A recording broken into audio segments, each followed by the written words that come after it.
आप सुन रहे हैं स्वर्ग म्यूजिक एंटरटेनमेंट की धमाकेदार प्रस्तुति।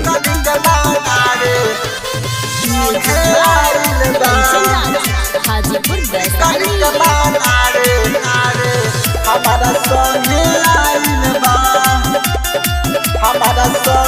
नया साल में यारवा हमारा घरे आइल बा, ये सखी आइल बा। नया साल में यारवा हमारा घरे आइल बा, पिकनिक मनावे हमारा संगे आइल बा। ये सखी हो पिकनिक मनावे हमारा संगे आइल बा।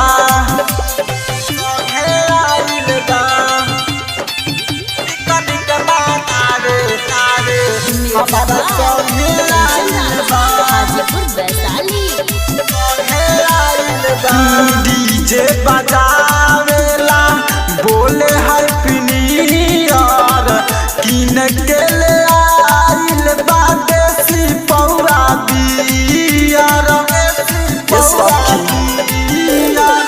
डीजे बजावेला बोले हैप्पी न्यू ईयर, किन के ले आइल बा देसी पौरा बियर।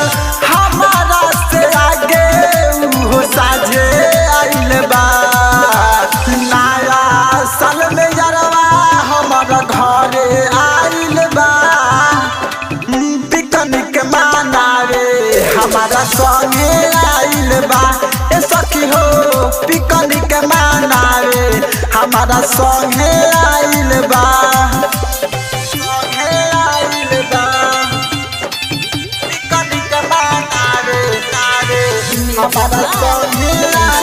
हाजीपुर वैशाली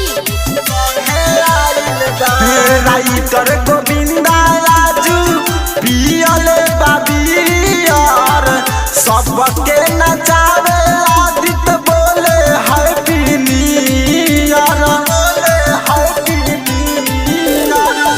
राइटर गोविंदा राजू पियले बाबियर, सबके नचावे आदित बोले हैप्पी न्यू ईयर। हमके नचावे सबके साथे आइल बा। नया साल में यारवा हमारा घरे आइल बा, पिकनिक मनावे हमारा संगे आइल बा। ए सखी हो पिकनिक मनावे हमारा संगे आइल बा।